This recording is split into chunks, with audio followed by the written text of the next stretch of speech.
4 years, 2 months in prison. Wow. He served a year. He gets some time. He gets 15% credit, so he'd be at 14-ish. 2.5 years. 2 months. So, and then he gets another 15% of the remaining. Yeah. He's out in 2 years. Yeah. Should have stuck with the original guess. I know. Yeah. Sean Diddy Combs is about to face something worse than prison: abandonment.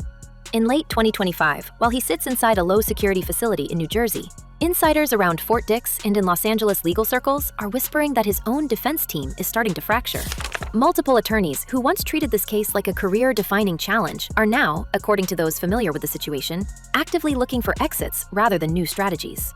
For a man who built an empire on loyalty and image control, the idea that his lawyers might walk away now, with his appeal clock already ticking toward mid-2026, is more than a bad headline. It is a sign that behind the scenes, they see something coming that they do not want their names attached to. It has to be the defense, the consent, because look, sometimes you can argue that the activity never happened, right? You know, it wasn't me, defense. But this is not your typical assault case. There are a lot of people there, right? There are people that are arranging the workers. There are people that are setting up lights and cameras, booking hotel rooms. Obviously, Diddy has a large entourage. We are not talking about one frustrated associate or a single disagreement over fees. Sources close to the case describe what feels like an internal evacuation. These are experienced litigators who have handled star clients, RICO exposure, and brutal federal timelines. And yet, they are suddenly treating this file like a problem they cannot afford to keep. People in the industry have started calling it a legal Titanic, a case where even the professionals who usually ride out storms are looking for lifeboats before the next wave hits. When attorneys who thrive on high-profile, high-pressure scandals begin to quietly disengage, it raises an obvious question. What exactly is inside this new lawsuit that makes them feel like staying on board is more dangerous than stepping off?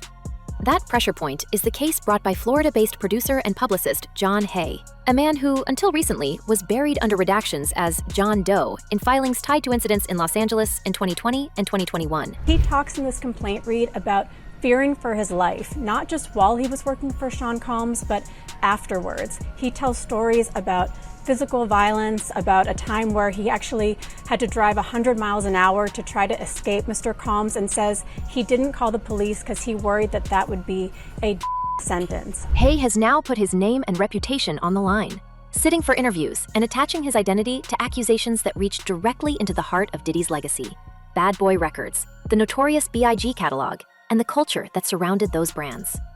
To understand why defense lawyers might be backing away, we have to unpack exactly what Haye says happened inside a warehouse in LA in December 2020, and why that night is being framed by legal analysts as more than just one disturbing story. It is the first step in a pattern. According to the lawsuit and the police report shared with the LA County Sheriff's Department in November 2024, Haye says he was invited to what sounded like a normal professional setting: a photo shoot in a Los Angeles warehouse connected to a notorious B.I.G. remix project. He claims that once he arrived, the environment shifted into a chaotic scene, where Combs allegedly provided substances to everyone present and turned the session into something far from a standard production day. In that same warehouse, Haye alleges that Combs began watching explicit material on his phone, grabbed one of Biggie's shirts off a rack, and used it in an intimate act in front of him, before tossing the stained shirt onto his lap and saying, "Rest in peace, Biggie." On paper, it is described as a single degrading encounter, but symbolically, it reads like a man weaponizing his own friend's memory in an attempt to show control. Same kind of extortion that we heard when Cassie took the stand and testified on that airplane ride back from France. Diddy said, "You don't do a freak off, I'm going to release one of the freak off videos that you are profiled in and humiliate." That is why former associates and industry observers are calling this warehouse scene a line that crosses from outrage into desecration.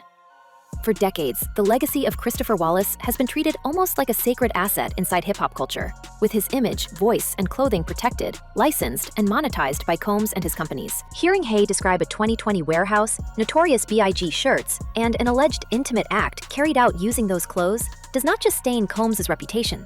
It reframes how he has handled the memory of his late collaborator. From a legal standpoint, it is one alleged incident in the timeline. From a public relations standpoint, it is dynamite, because it suggests that even Biggie's legacy could be pulled into the muck of this case. But Haye's story does not stop at 2020, and neither do the parallels that have lawyers nervous. So he outlines allegations of battery, assault, violence, physical and psychological abuse, labor trafficking, he says. And a lot of what Deontay Nash says in this complaint mirrors testimony that we heard during that trial, both from Nash and from others, like Sean Combs' ex-girlfriend, Cassie Ventura, who was a key witness.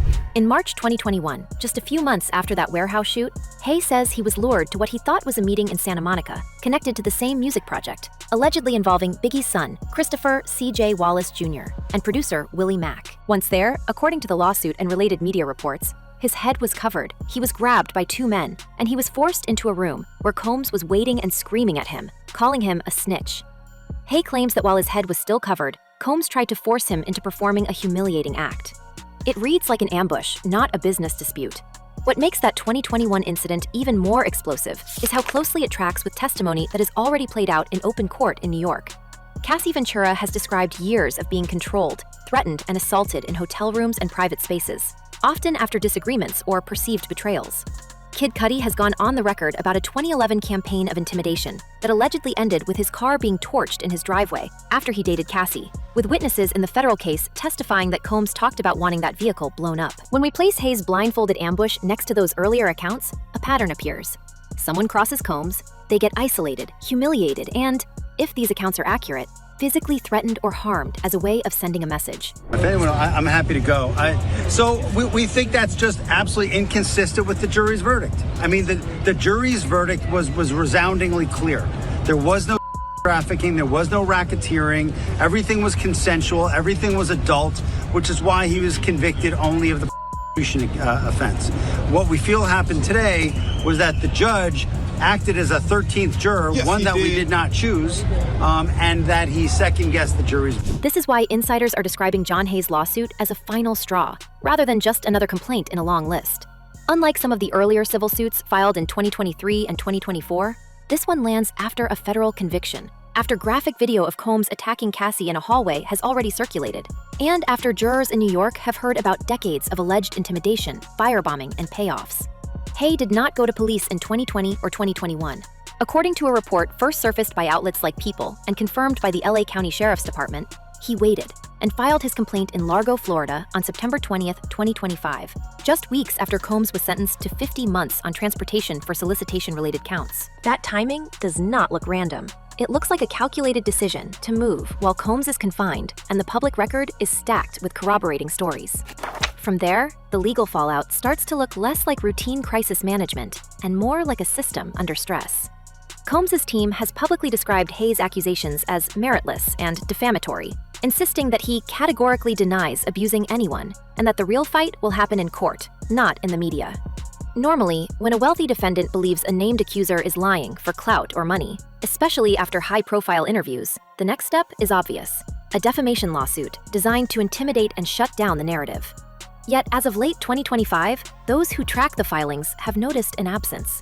There is no aggressive countersuit from Combs targeting Haye personally, something legal experts point to as a glaring omission if the goal is to prove that these claims are pure fiction. At the same time, small but telling shifts are showing up inside the prison system.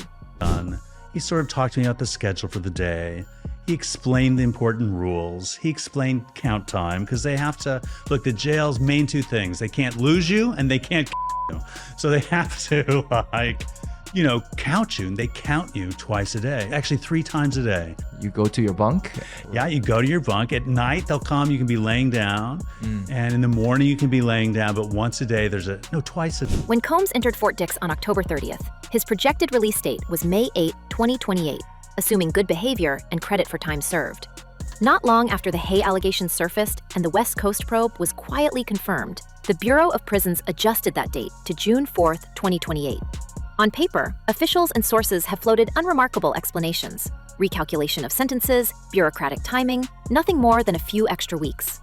But in a climate where federal authorities and the LA County Sheriff's Department are both looking at fresh allegations stemming from a 2020 warehouse in East Los Angeles, even a minor extension starts to feel like a signal that the system is leaving room for new developments. Meanwhile, the Sheriff's Special Victims Bureau has gone on record saying they received the official report from Florida on November 14th, and that they will be investigating the allegations tied to the Los Angeles warehouse. That single line confirms something Combs' camp would likely prefer to downplay: This is not just a civil complaint being fought over damages and reputation. It is now a potential criminal matter on the West Coast, running parallel to his federal history in New York. If prosecutors in California decide the 2020 incident falls squarely within their jurisdiction and is chargeable, Combs could, in theory, be looking at added state-level time that would begin only after he finishes his federal sentence in 2028. So why should I care? He did a whole lot of a whole lot of people. And now he's paying for it. So all these cats, I guess y'all get y'all visitation rights. Some of y'all can get y'all conjugal visits right with them. For any defense lawyer, that combination, a convicted client already serving time, a new named accuser tying fresh allegations to an old pattern, a confirmed criminal probe in LA, and a narrative that drags the notorious BIG legacy into the mud, is a nightmare matrix. Staying on the case means betting that juries in two different systems will ultimately reject a story that lines up with years of testimony about intimidation, ambushes, and control. Walking away, on the other hand, means accepting the backlash that comes with abandoning a client under fire. According to insiders, more than one attorney in Combs' orbit is leaning toward the exit anyway, even if that means letting someone else try to explain why Biggie's shirt ended up in a lawsuit about a warehouse in 2020. And that brings us back to the atmosphere around this case right now. Combs inside Fort Dix, working in the chapel, enrolled in an intensive rehab program, trying to present as a man focused on change. While outside, the narrative shifts again. Federal appeal timelines move closer. Civil suits stack up. California investigators quietly review a file marked 2020 Warehouse. Former staffers and partners continue to testify in other matters about ambushes, blown-up cars, and years of secret recordings. Against that backdrop, the image of lawyers stepping back from his corner stops feeling like gossip and starts to look like something else entirely. Professionals deciding they do not want to be standing next to Sean Combs when the next person steps forward and says it happened to them too. It's disgusting. Honestly, I've been grieving for the world because the whole world is for people to have the attitude that they have right now about the stuff that's going on, the stuff that they're seeing. This is not just about John Haye anymore. This is about the end of Diddy's empire. We are now looking at a situation where one producer from Florida may have simply opened the door, and behind him, according to attorneys in New York and LA, there are more names quietly lining up. Sources close to civil firms that already sued in 2023 and 2024 say at least 3 other men and women have requested consultations since September 2025, all describing encounters that echo the same pattern we saw laid out in the federal RICO case. Substances, isolation, and a small circle of helpers who made the logistics look like business as usual. Prosecutors, meanwhile, are said to be revisiting older files, including Don Richards' 2024 complaint and testimony from the 2025 trial, looking for anything that now lines up with Haye's timeline and the warehouse story that is under active review in California. We can see how quickly this shifts from one lawsuit to a looming reckoning when we follow the money. On paper, Diddy's sentence in New York came with a $500,000 fine and 5 years of supervised release after prison, which already puts a serious dent in a celebrity portfolio that was once reported in the hundreds of millions. Legal analysts now warn that this fine is just an opening shot. Every new civil claim filed in LA, New York, or Florida stacks potential damages on top of mounting legal bills.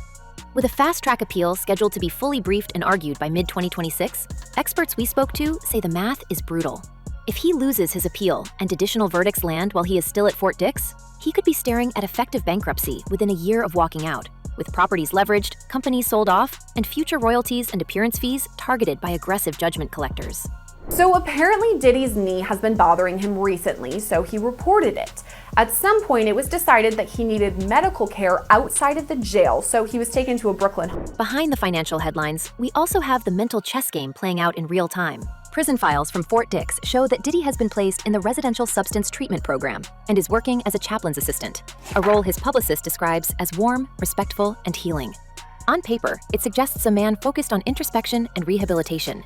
But then we learned that within days of arriving in New Jersey, on November 3rd, he was cited for coordinating a banned 3-way phone call, bringing a third person onto a line that was supposed to be monitored and limited. Officials described it as a serious rules violation, noting he risked losing 90 days of phone and commissary privileges. And the content of the call, according to his side, was about crafting a statement for a major newspaper. The contrast is sharp. a man signing into rehab groups by day and by night still orchestrating media strategy from a low-security facility that houses more than 4,000 inmates. Insiders in the prison system read that phone incident as classic control behavior. One longtime corrections source told reporters that multi-person calls are often used either to coordinate outside activity or to keep a grip on one's public image. And Diddy allegedly explained that he needed to loop in his digital person to handle blogs and narratives. We are left with a picture of someone who claims in letters to the court that he is finally sober after 25 years and determined to change, yet who immediately pushes the boundaries of a system designed to strip away that old power. It raises a hard question. Is the chapel job and rehab slot a genuine step toward accountability, or just another stage where he can look reformed while quietly directing traffic through back channels? If we step back from the cell and look at his circle, the fractures are even more telling. Obviously, there's other lawyers on the case. Obviously, a lot of the victims are female. They're going to want female lawyers on the defense team, especially during some of the aggressive cross-examination. That tends to be the conventional wisdom when you're dealing with victims who are alleged victims of assault or abuse.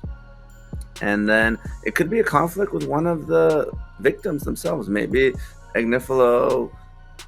maybe RICO consulted with them or even represented. Witnesses from the 2025 trial painted a network of assistants, stylists, and artists who once revolved around him. Capricorn Clark, who described seeing him threaten rivals. Don Richard, who testified about an incident at a restaurant in 2010 where Cassie was allegedly struck in a crowded room. And Kid Cudi, who took the stand to talk about his luxury car being blown up in his driveway after he dated Cassie. These accounts showed how disagreements, jealousy, or disobedience could end in humiliation or outright danger. Now, many of those same people are either under oath, on the record in civil filings, or dropping careful, chilling lines in interviews, like Young Miami's remark that she didn't know that version of him when asked about the accusations from years before she arrived. We need to talk about how those betrayals land in the present. Cassie Ventura's lawsuit, filed in 2023 and settled almost immediately, put years of alleged hotel room violence and multi-day freak-off encounters on the record.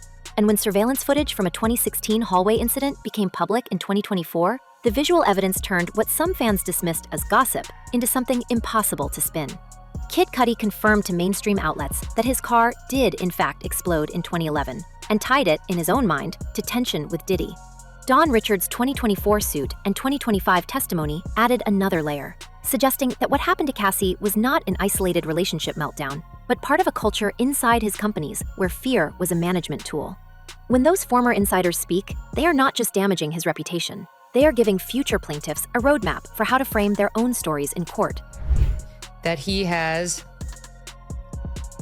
with others, and just because no one else has been charged, which normally in a RICO case you would have others charged, it was a statute that designed to get mob bosses, trying to get at criminal behavior that's like a web of criminal behavior that you can't necessarily prove, like the one thing or the statute of limitations expired on the other thing, but you're just showing this bad guy who's operating what's clearly an enterprise that over and over engages in criminal problems or criminal acts. This is where the RICO wildcard creeps back into the conversation. In July 2025, a New York jury convicted Diddy on 2 transportation counts, but failed to reach a verdict on the racketeering conspiracy charge, leaving the government's grand theory of a long-running criminal enterprise technically unresolved.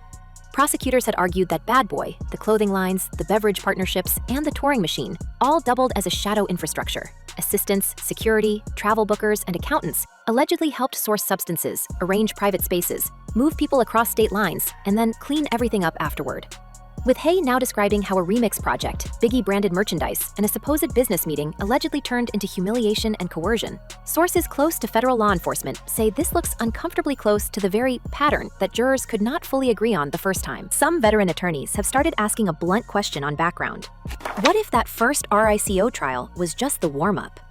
Under federal rules, a mistrial on a single count does not bar prosecutors from retrying that charge if they believe new evidence, new witnesses, or a clearer narrative could tip the scales. If Haye's story, plus any future accusers and any findings from the LA County Sheriff's Office, slot neatly into the government's original theory of an enterprise built on intimidation and rewarded silence, there is nothing stopping them from convening a new grand jury or representing the RICO count with a beefed-up timeline. That would mean Diddy, who is currently set for release in June 2028, could be facing another high-stakes courtroom battle even as he walks out, with the risk of a sentence measured not in months, but in decades. You have money. It could be a disagreement regarding defense strategy. It could be a conflict. It could be a health issue. It really could be anything. And the paperwork doesn't identify it, nor should it. And the fact that Mark Agnifilo is still on the case and the other counsel of record leads me to believe that the judge is going to rubber stamp this motion and grant it. Financial pressure, legal exposure, and personal isolation tend to feed off each other. And we are already seeing signs of that spiral around him. The fast-track appeal, which once looked like his big shot at shaving time off his 4+ year term, could now become a double-edged sword. If the appeals court upholds the convictions quickly, while new civil and possibly criminal cases gather steam, any remaining brands or partners still linked to his name may decide the optics are no longer survivable. Sources in entertainment law say that private equity groups and beverage distributors that once lined up for partnerships have already pressed pause, and a revived RICO narrative could scare off the last holdouts. For a man whose public image was monetized through clothing lines, television, and nostalgia tours, the slow freeze of those revenue streams is as dangerous as any verdict. At the same time, we cannot ignore the emotional calculus his former allies seem to be doing in public. Young Miami, who shared stages and red carpets with him between 2021 and 2023, has kept her comments careful but pointed, saying she can only speak on what she personally saw, and that she did not know the person described in the federal charges. That kind of distancing functions like a quiet announcement to the industry. The loyalty is over, the brand is radioactive, and anyone still clinging to it is on their own. Add in 50 Cent's relentless trolling and his in-development docuseries about the case, and we have rival power players effectively building whole content ecosystems around Diddy's downfall, framing him as a cautionary tale instead of a peer. Meanwhile, in the background, there is a growing sense that the people who once shielded him are now sitting with their own lawyers, calculating their next move. The government essentially said that Sean Combs led a criminal enterprise for his desires, that he tried to cover up crimes, that he was the leader of this criminal enterprise, and that he committed at least two that they believe of these elements that are part of the racketeering conspiracy. Former assistants who booked hotel wings, security staff who moved hard drives, executives who signed NDA after NDA. They all heard the RICO testimony about how immunity deals work and how quickly the government can flip an insider by dangling a lighter future. If Haye's lawsuit and the LA investigation confirm that similar tactics were used on a male producer in a supposed professional setting, it could jolt some of those insiders into cooperation, if only to avoid being the last one standing when the music stops. We've already seen one key witness, Capricorn Clark, describe being kidnapped and threatened over a feud with Kid Cudi. That kind of story does not fade quietly. So where does all of this leave Diddy's once untouchable house of brands? We have an artist whose music catalog is now permanently intertwined with courtroom sketches, a fashion legacy overshadowed by allegations of weaponized glamour, and a roster of past collaborators who are being forced to publicly distance themselves. Even the way Biggie's memory is discussed has shifted. What was once a symbol of loyalty and brotherhood is now being dragged into complaints about stained shirts in warehouses and company holidays built on myth. We are watching, almost in slow motion, as an empire that thrived on nostalgia, aspirational wealth, and curated chaos is reinterpreted as a long-running system that allegedly protected one man at any cost. And that brings us to the chilling reality hanging over every new headline. Diddy's lawyers are gone. His money is drying up. His victims are speaking. And the one thing he's always relied on, his ability to control the story, is slipping through his fingers. The question is not if he will survive this. It is what he will do when he realizes he will not. Will he finally tell everything, drag others down with him, or will someone else step forward first with a story that changes the game forever? Let us know what you think down below, because this saga is far from over, and the next twist might be the one nobody sees coming. Until then, stay safe, stay curious, and we will see you in the next one.